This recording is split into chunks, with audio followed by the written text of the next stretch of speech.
Welcome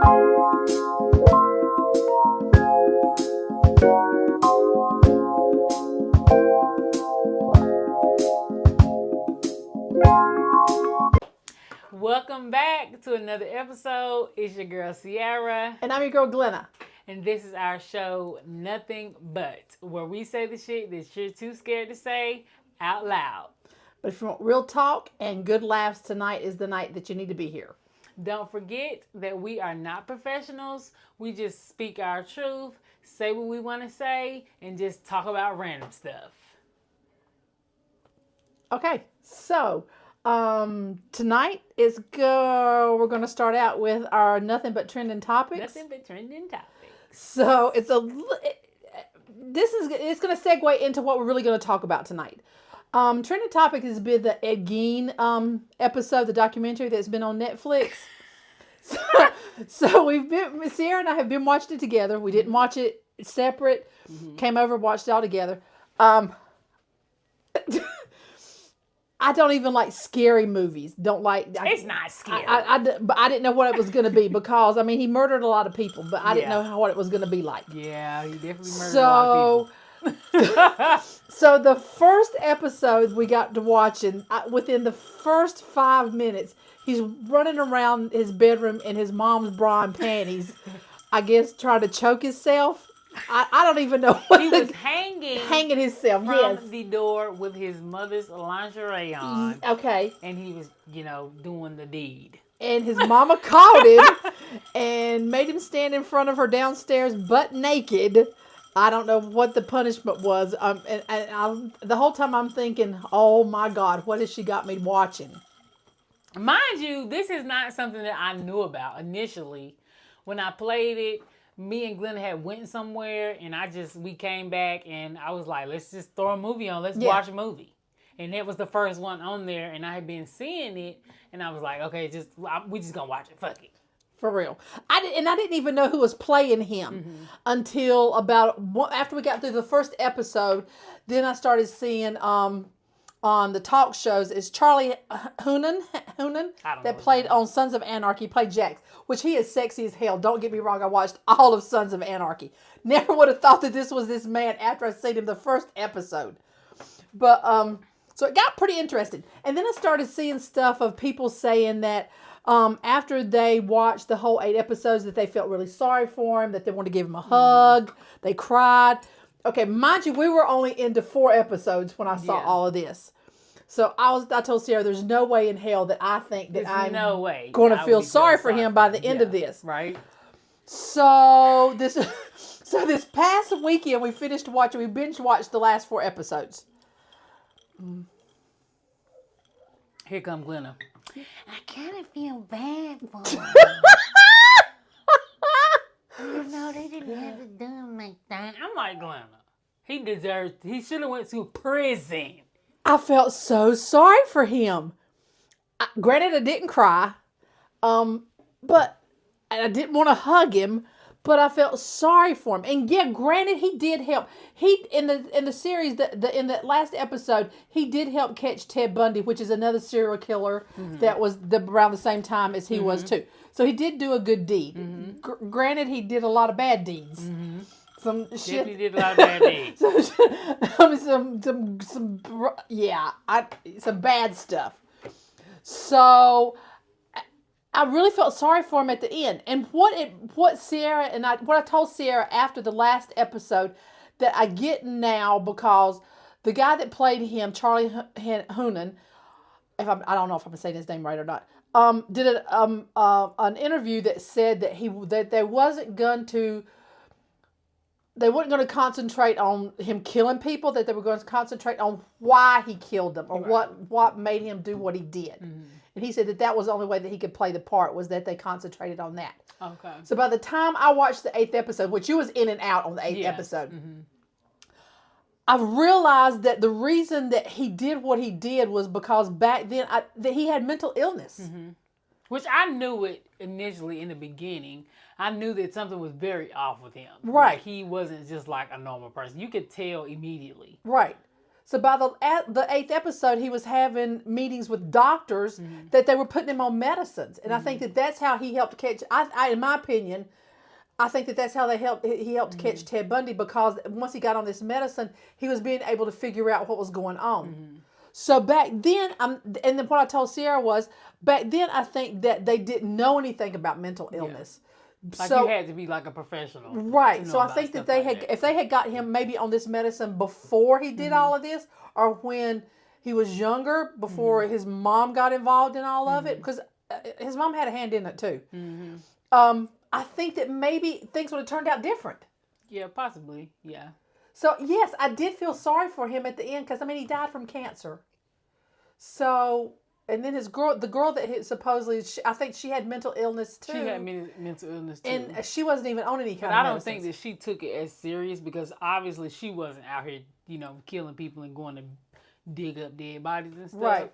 But she had some. You could tell that both of them had something going. Initially, when I seen it, I knew it was something else, but I thought it was a mix of something and autism. Right. Just because of how he was, like his mannerisms and stuff like that.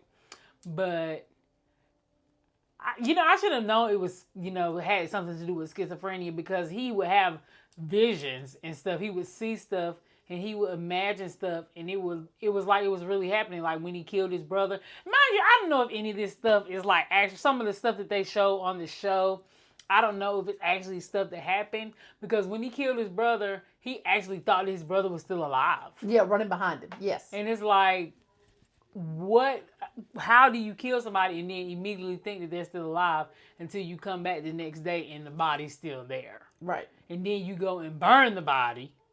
Or what did he do? He went and did something to make it seem like some kind of cover up. It's like, the fact that he did that let me know that whatever it is that he was doing, he knew to some extent what he was doing. Because if you hit your brother with whatever it was, a shovel, you thought that he was playing dead, okay? And then you walked off and came back the next day, he was still laying there. And you took the body and you put it somewhere and made it seem like it was like he did it to himself. Right. That is something that you do maliciously. That's something that I done fucked up, so now I gotta cover up my fuck up. That's not something that somebody who is like out of their minds would do.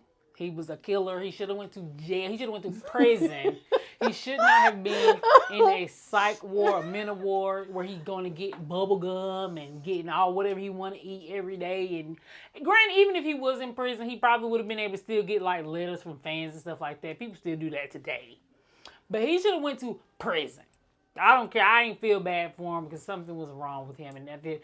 You going to dig up dead bodies, and you having sex with dead bodies. Like, what you got going on? I'm just like, you have to be out your mind to go dig up a dead body and then have sex with it and then tell your girlfriend that ain't it no more. You not cold enough. What? It made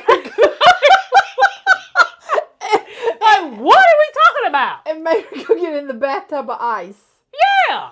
And I'm just like, what is happening? I was sitting here asking Glenna so many questions, because like she said, I was really in and out. I really wasn't like the last couple of episodes. Yeah, I wasn't that in. There was a lot going on. Tune with it, but I was just like, Glenna, what's happening right now? Because what do you mean she's not cold enough? Okay, see y'all, I told y'all there was a lot going on in between 4th episode and the 8th episode. Yes. I mean, there was some strange stuff going on. He should have went to prison. That's my opinion.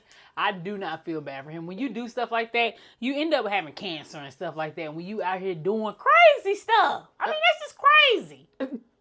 It's only an 8-episode documentary. You need to watch it to see everything that happened. We could talk about this for an hour tonight. We could talk about this mess, and it could just be the podcast of what we talk about the podcast today. Would be just all about him, because there's so much stuff that happened in this documentary for these 8 episodes. We could talk an hour per episode, because that's how strange and how at times gory it was, what he did. But I think, like I said, I think the the storyline went to why he did it. Yeah. If you get the help that you need, if you have stuff like mental illness and stuff going on like that, it can prevent a whole lot of stuff. Right. Like, he messed up his entire life. Granted, when his mama died, he was by himself. Right. I mean, he didn't have anybody to tell him, like, oh, no, you shouldn't be doing this. Right. So he was just, like, doing whatever. And then after the police even showed up after they found out about it, he strolled up in there, drove up like wasn't nothing happening, and just said, "Hey, what you doing?" I told Glenna, blah blah blah. I said, I know he ain't gonna pull up. He's talking about, oh, what is everybody doing out there? What? Yeah, yes, sir. Yes. If I was you, I would be doing the dash right now. Yeah, I wouldn't. Because you is not gonna be able to see the sunlight. I went all the way down the road. I'd have turned my happy ass right around. For real. Okay, we got to get up out of here. What the hell? I was so shocked. Like, I still can't believe that he pulled up so willy-nilly. Oh, like I said, you have to watch it to understand what we're talking about. If you didn't watch it, then what we're saying, you're just not going to understand it. I'm pretty sure everybody has seen it by now. I'm hoping you have. If not, you need to watch it. This video will make you go and watch it. Yeah. But that mess, no, Netflix ain't paying us for y'all to go watch this mess. No, for real. We just want to talk about it because I thought it was very interesting. I felt like it was a lot. At the time when it first came out, it was trending. Everybody was talking about it. Yes. So when we finished watching it, the trend had kind of died down a little bit, but we're still going to sit here and post our video and give our 2 cents on it. Because it was so very interesting. Intense. Yes. Interesting, intense, yes. and informative. I had so many questions, and I'm sitting here asking Glenna like she was the producer or she was back in the day and she's seen the whole thing. But you have to keep up with it because his character has been based off the Chainsaw Massacre. Which I wouldn't have never where put the them guy, two together either. Where the guy cuts up everybody with a chainsaw. Because he did cut up some people with a chainsaw in this movie too. He did. I mean, like I said, it has some gore in it. But, so, I mean, if you saw the Chainsaw Massacre movies, then you pretty much kind of saw what all he maybe did or two. And now that I think about it, when I'm watching the Chainsaw Massacre, it makes sense. Yeah. Because it's like, oh, well, that kind of do, because the Chainsaw Massacre will put the little mask of his mama, and he had his mama body in the house. Like, it makes sense. But you have to keep up with it because it will switch from what he's really doing to where they're making a movie of him or something that has happened in his past. Yeah. I mean, you really have to pay attention to what you're watching. The first, 4 episodes, it got really... Because I was like, why are they showing this? Yeah. But it kind of ties all together once you get towards the end of it. So, but yeah, I did feel sorry for him. I didn't. Just gonna be honest. I didn't cry. I didn't feel sorry for him at all. I felt like that he should have got help. Which segues into what we're going to talk about tonight, which is mental illness. Yes. Mental health. Mental illness and to get mental health. It's a big issue. Mm-hmm. I mean, I think that there's a lot of people that's here out in the world that probably have a lot of these issues that don't take medicine. That I don't know if they get. I don't think they go to the extremes that he went to. But I think that if we can notice it, or if we have better resources to get them help, that especially a lot of homeless people have this. But before we get into the topic, I did want to mention the drink of the night. Oh, sorry. Because we had not mentioned that yet. And I know y'all sitting here like, what are those drinks that they got? I have a strawberry Hennessy. It is inspired by Dave and Buster's strawberry Hennessy. Who's not drink. paying us to promote them either. They're not paying us, whatever. But it's inspired by that drink that they have. I think it's called like a strawberry Nirvana or something like that. But this is our version of that, which we really just got this off of YouTube. And it's really good. I like it. And we will be inserting that clip in this video as well. Because I got to be the taste tester, and I had to stop to make sure that I had drink to show y'all. Yes. Because it would have been gone. Yes. In about 5 minutes. Yes, I have to tell Glenna she cannot drink. We be done started recording, half her drink already gone. Because Sierra can make very good drinks. Very good drinks. Into like a little mini bartender here. Yeah. So it's like, it's getting a little out of hand. But I think at some point, I think we're going to rename the show Saturday Night Talk and Drink. Oh my or drink and God. talk, because it winds up that we wind up drinking and talking. Yes. And it gets pretty intense. Yes. But going back into the topic of tonight, it is mental health. That's what we're talking about. Just because I feel like mental health is a really big thing. Even if you don't have any kind of mental illnesses, your mental health is very important. Like, you need to be able to be fully aware of your feelings, how you feel. If you feel like something is off within yourself mentally, you need to go, get that checked out.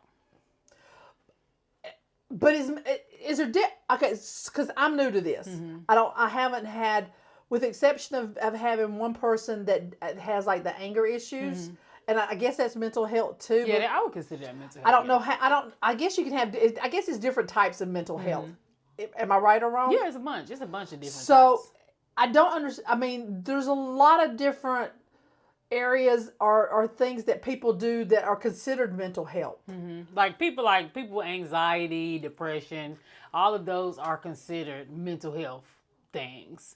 And some of them can be like brought on with stress, or like your environment if you're not really in a good situation, or some of it can be like inherited through like your family and stuff like that, or some of it can be, what's the word I want to use, like induced, I guess, from like traumatic situations, and you can just be affected by that situation, and now you have like a mental illness, and it's affecting you moving forward, and now you have to take medicine to try to deal with it, or you have to see like a psychiatrist to deal with it. All of them don't need medical treatment. I think it just depends on the severity of it.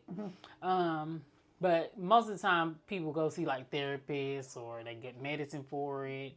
I mean, I'm pretty sure it's more things than just that. But mental health is it's really a lot.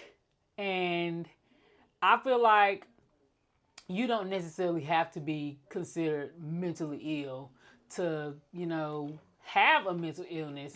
You can have regular everyday stuff going on in your life, and it can affect you mentally, and you can literally be like drained from it, and it will affect your everyday life. You won't clean up, you don't want to cook, you don't want to spend time with your kids, and some people will probably call that like depression, Right? Because you're not doing stuff that you would normally do, but maybe it's just like a phase. And maybe once you get over whatever you're dealing with, then you'll be back to your normal self. But some people don't have that, where it's just like a phase. Some people deal with it like literally on a regular basis. And it stops them from working. They can't maintain a job. So what happens if you're on medicine and you don't take your medicine? Then does it get worse? Honestly, I don't really know. I can only say from experience.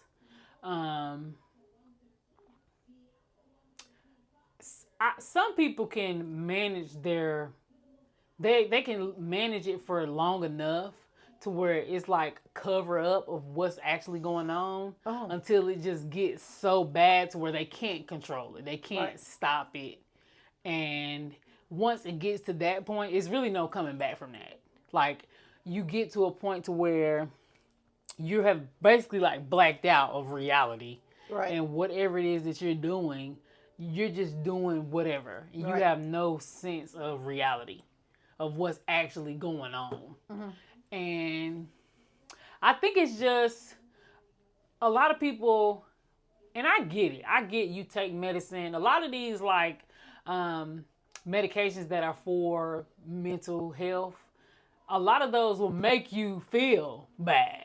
I've heard so many people say, oh, I don't like how this medicine makes me feel. This medicine is making me gain weight. And, when you start gaining a whole bunch of weight, if you used to be really small, that can put you in a depressive state in itself. I ain't never been skinny, so I don't care about that. But I was getting ready to say, is there medicine to make it skinny? I'm telling you what, but I don't have mental health issues, but I don't have mental health issues, but I deal with stuff too. I just have managed to deal with my stuff and keep my head level. But there are people who go through stuff and they can't keep a level head. Like, it gets so bad to where they are literally just spiraling out of control and nobody wants to be with them. That's how people are like homeless. That's why a lot of homeless people have mental health because it's a situation where the family, it could be, not granted, not all families have tried to help, but it could be a situation where the family has tried to help and it's just not, it's not getting anywhere. It's just making the family's life worse. It's just not, you coming in and you got to, you getting the police called on you, you starting to put your hands on people, or you're starting to do like crazy stuff that it's like a trickle effect. And as a person that has dealt with mental illness in itself, a person can only take so much. And it's like, yes, I understand that if somebody has like something going on, but when do you say to yourself, okay, I am to the point to where my own family doesn't even want to deal with me. So what is it that I can do? Can I talk with my doctor, figure out what works for me? I can tell them like, okay, I don't like this medicine. Can we switch it over? Can we figure out something else? Like, what are the alternatives so that you can live your life and you don't have to always worry about, just everything going left all of a sudden? What if you don't want to go to the doctor? I mean, what if you're supposed? Like I said, I don't. There are people who like don't I want said, to go. I don't know much about it. I mean, but what if you have some kind of, you think you have some kind of mental illness, like I have some kind of depression. So what if you don't want to go to the doctor and try to figure it out? What if you think that? What if you think you can try to deal with it yes, yourself? deal with it yourself without taking any kind of medicine, thinking that you don't want to get anybody else involved in it. Are you embarrassed? Or you don't want everybody all in your business. Exactly. So then what happens? Does it get worse? Sometimes you can get over it and you can figure it out yourself. But in some cases, it's like you just dig yourself in this hole. And now your house is dirty. You hoarding stuff everywhere. That's why I feel like a lot of hoarders have like stuff like that going on. Because why do you have stuff all over your house? I mean, have you seen the show Hoarders? Yes. When they have stuff Yes. like literally everywhere. Yeah, you can't even get in the house. Like Yes, what yes. can be going on in your brain to make you feel like this is okay for you to literally walk into your house and it's piles of things and it be trash. And rodents and boo-boo. and all kinds of And stuff. all kind of stuff. I feel like that is a mental illness. I mean, I don't know. Like we said, we are not professionals. We just speaking. I have a lot of personal experience with mental health, and I feel like it's very important to take care of yourself. Right. And even if you have to go to see a doctor, it's nothing wrong with that. Right. Like, do what you got to do for yourself. But I think you need to have a support system. You do have to have a I think support there system. needs. I mean, I think either needs to be some kind of friend, or some kind of acquaintance or a family member, or something that you trust enough that you can go talk to them and say, "Look, I'm feeling like this. What can I do?" Some people have that support system, but they mess that up. And it's like you can't want support and then don't want to help yourself. At the end of the day, and I say this all the time, and my mom would probably say this too, you have to want to help yourself before definitely. somebody else is going to help you. Definitely.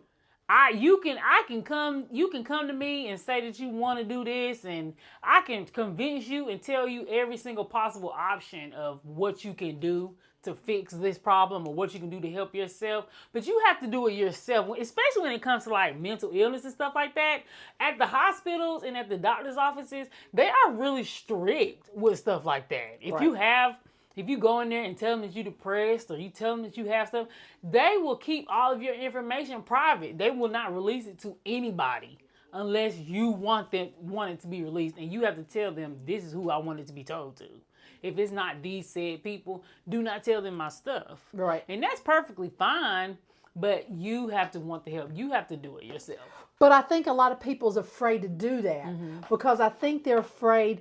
And like I said, this is just our opinion. I am not a doctor. Do not get me wrong. But I think that people are afraid to go because I think that they've seen so much of getting locked up in the mental institution or even a mental ward that once they get in there, they're afraid they're not going to get out. Or if they go see the doctor is going to say, okay, well, I think that you need to be hospitalized for a while. And some don't want to be hospitalized. They have experience going to the hospital and they done got tied down or they done had to get held down and shot up with something. They don't even know what it is. Exactly. And after they done got shot up with whatever it is, they feel crazy. Right. And it's like, nobody wants to go through stuff like that. And I completely understand it, but that's why it's important for you to do it yourself. Right. Because if you do it yourself, you don't have to be in a situation where you in the hospital and somebody tying you down, shooting you up or something. But I think it goes right back into this homeless thing, because if you don't get the help, then you've exhausted all your lines through family and friends or whoever else that you're trying to get help from, then you wind up on the streets. You wind up with not having no kind of help, and you're just out there. And at that point, then there's it's just nothing. That you can do. You're just dealing with it through drugs and whatever else to just kind of mask it. Yeah. And it's really like difficult when it comes to like topics like this. Exactly. Because this is something that people deal with literally every day. And at the end of the day, you have to fix your problem. Yes, it's easy for people to support you, but you have to want to do it. You have to want to say, I am tired of going through these phases in life, and I want it to be better. And it looks like, and I think from what I've seen, it's like trial and error. Yeah, I mean, at the end of the day, doctors, right? Yes, they don't know exactly what's wrong. Right. It might be that they give you something that it doesn't work. Yeah. But then you've got to stay You have to tell them. You have to stay with that. Exactly. And maybe they can change to something else that does work. You have to be very active with your doctor. Tell them, oh, this is not it. This is making me feel like this. Okay, well, let's switch it to something else. We're going to figure it out together. But as long as you are not saying what the problem is, they're going to assume that what they initially did is working. Right. But you're just not taking it at all. And you're just not taking it, and it's okay. Well, if you don't want to take it, then the doctors cannot force you to do anything. Right. And a family member can be as supportive as they need to be, but nobody can force you to take a medicine. All right. And so we were saying that you can't be somebody's mama. I mean, there are mamas that are your support system, but you can't be a grown adult that's not your child. You can't be their mama too. And can't be your nurse either. Right. Ain't nobody about to be sitting at home, making sure you washing, you take the medicine, making sure you swallowing it. Right. Like if it's that bad to where it has to be like that, then it's probably something else too. Right. But if you are like a capable adult and you are aware of your feelings and your body, then it shouldn't be like that. You got to take responsibility for it. But so with that being said, we're going to wrap this up for tonight. Just a word for thought. The holidays are coming up. Mental health issues are really, really strong around the holidays. People are worried about getting presents for their kids, what they're going to eat. They're being with their families and stuff like that. Check on your friends. Check on your family. Check on the people that are around you just to make sure that they're okay. Try to help them. If they don't want help, there's nothing you can do. But at least check on them to make sure they're going to be okay through the holidays. There are local numbers and places where you can get the help if you need the help. Try to look up that stuff online, and it's like 1-800 numbers or something like that where you can get the help that you need if you don't have support. Right. Try to find like a group. They have groups and stuff like that to where you can get all the support that you need. Right. So with that being said, tonight is a wrap. It's a wrap. To make sure that you